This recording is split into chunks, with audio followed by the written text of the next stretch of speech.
some people tell me they won't attend a church because there's no young people there. It's like, bro, that's why they need you.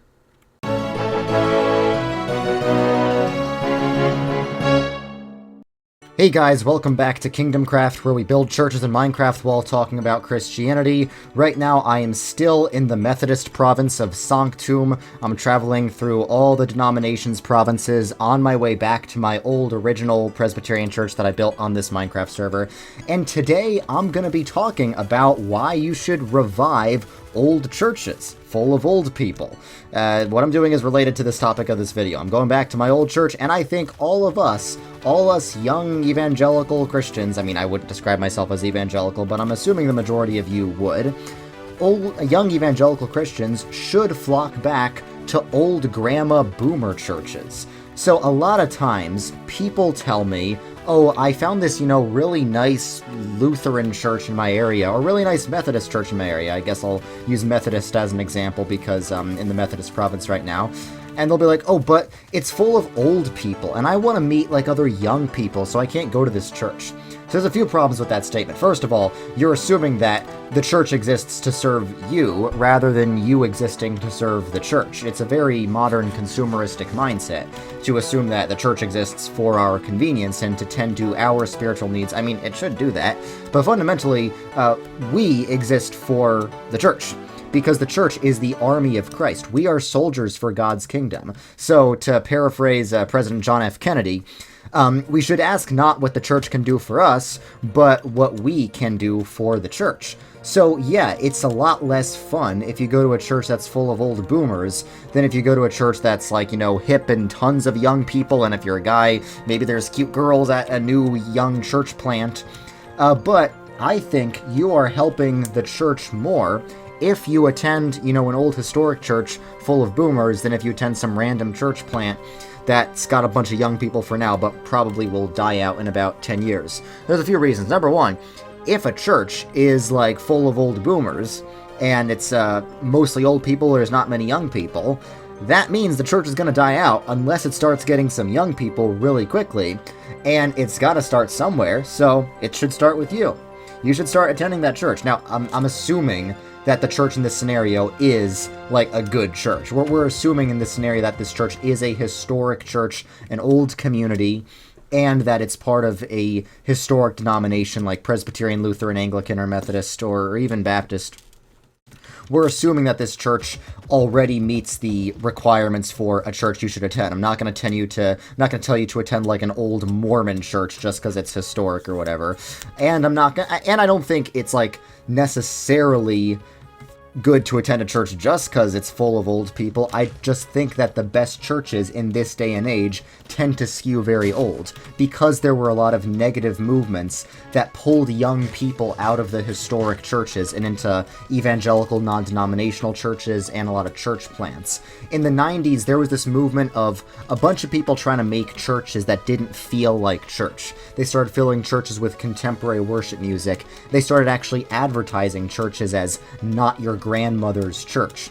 So there was this massive move of young people away from the traditional, both mainline Protestant churches and even denominations that were not part of the mainline but still very traditional and historic, like LCMS Lutheran churches or ARP Presbyterian churches. These are churches that are not liberal, but they're still dying out just as fast, maybe not just as fast, but they're still dying out just like the liberal mainline churches. I used to think the mainline churches are dying out because they're liberal, and that's partly true, but I also think they're dying out because they're just traditional, and most, traditional boomer Protestant churches are dying out.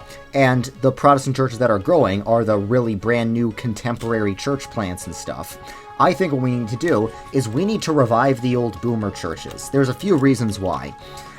So I already said that, if these are historic churches, we should try and keep them alive. But the reason we should is it is very important for communities. It's very important for the church's mission to the local community for churches to last a long time and to last several generations.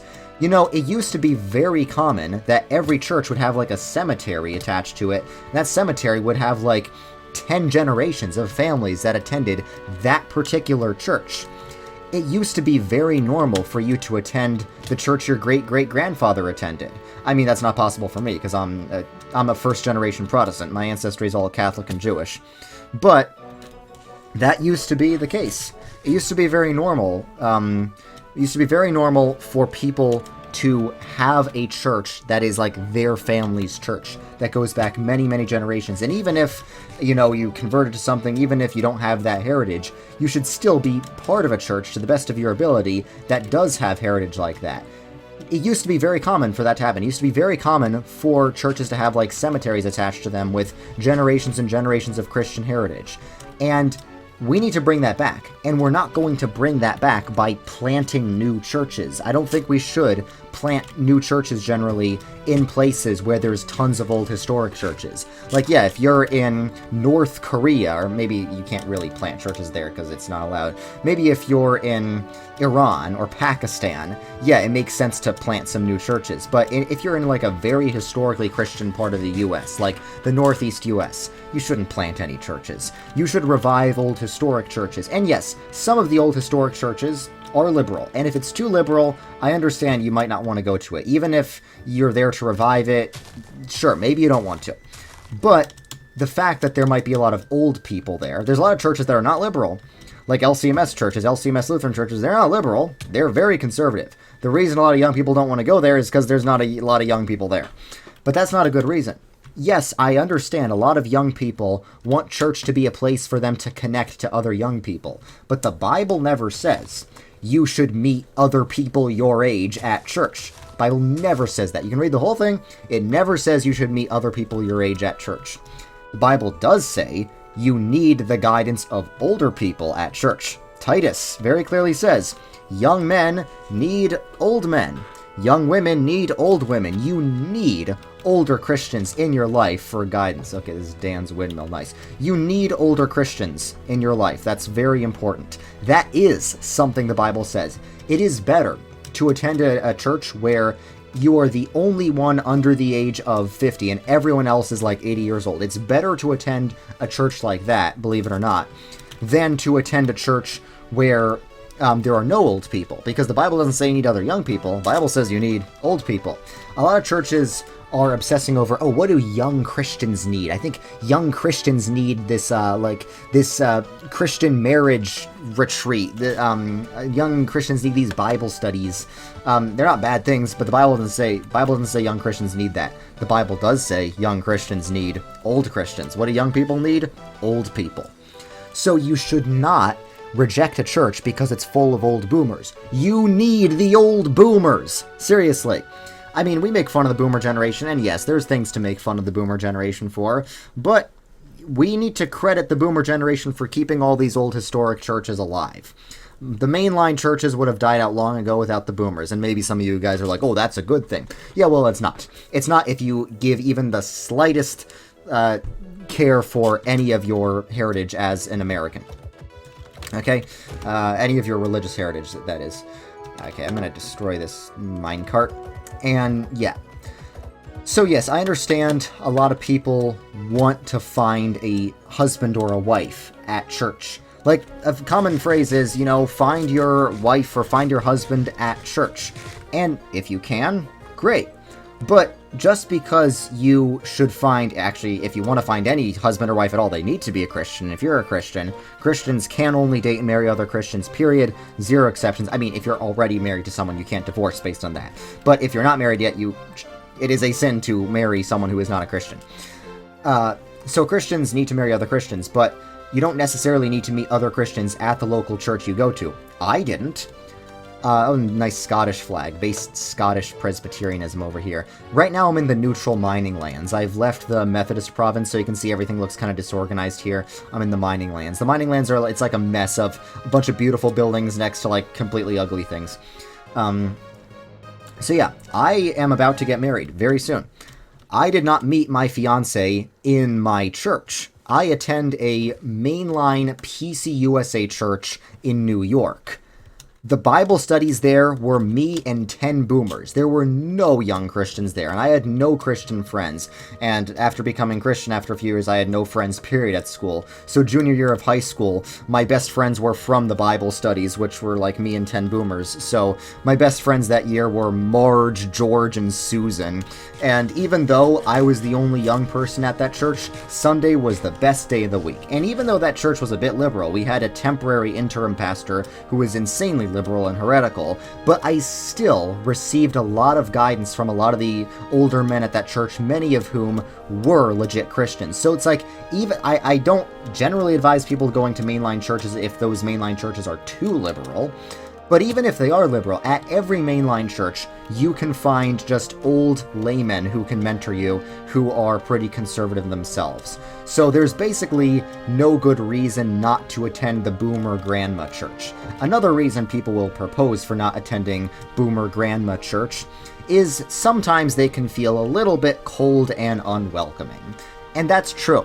But it's not the church's fault, or it is the church's fault, but you should not You should not attend a church because the people at that church have some problems. Because if you want a perfect church, if you want a church where the people don't have any problems, you're going to be disappointed. If you want a church where the community is perfect, then prepare for churches to never last more than 10 years.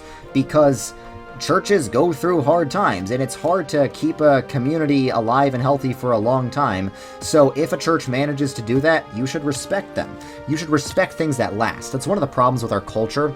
We don't create things that last. We buy things cheaply, we toss them away. We treat churches like a shopping list rather than having some family commitment to churches like people used to do. We treat our relationships like garbage. People have replaced marriage with casual hookups, and even conservative evangelicals who are right about marriage and right about relationships still treat their churches like cheap products, like you just church shop. Like, church shopping is a phrase I first heard when I left New York and went to Texas, which is full of evangelicals. People are talking about church shopping. It's like, dude, your church is not like, it's not like McDonald's. It's not like you go to a strip mall. I mean, many evangelicals do go to a strip mall to go to church, but it's not like you go to a mall and just pick out from like a menu of churches. We shouldn't do that. We should build long-lasting communities. That's very important for the church's witness on the culture. My attitude towards these new church plants, it's a very easy come, easy go thing. Because a lot of times people are attracted to church plants because, number one, they're usually full of young people, which is attractive to young people who want other young people. Also, I think I'm in Shroomland now. It's this unaffiliated city in the mining lands.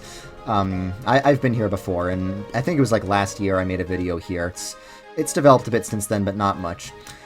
Anyway, so, yeah. Church plants can be very attractive, especially for young people who want to be in a church with other young people, and the communities of church plants can be a lot more lively and energetic because they grow really fast. Church plants do really grow really fast. They also die really fast, and that's the statistic about church plants that people don't tell you. They die out really fast. I've heard the average lifespan for church plants is like 10 years. I was actually in a PCA church plant once. I mean, I wasn't a member, but sometimes my family attended it because my father was actually baptized before I was. He was the first one in our family to like really convert, and he was baptized in a PCA church that had a PCA church plant, and they planted that church in the middle of New York where nobody asked for it. Nobody wanted it, and so many times these church planters, they think they feel called to do a church plant and are surprised when it doesn't work out.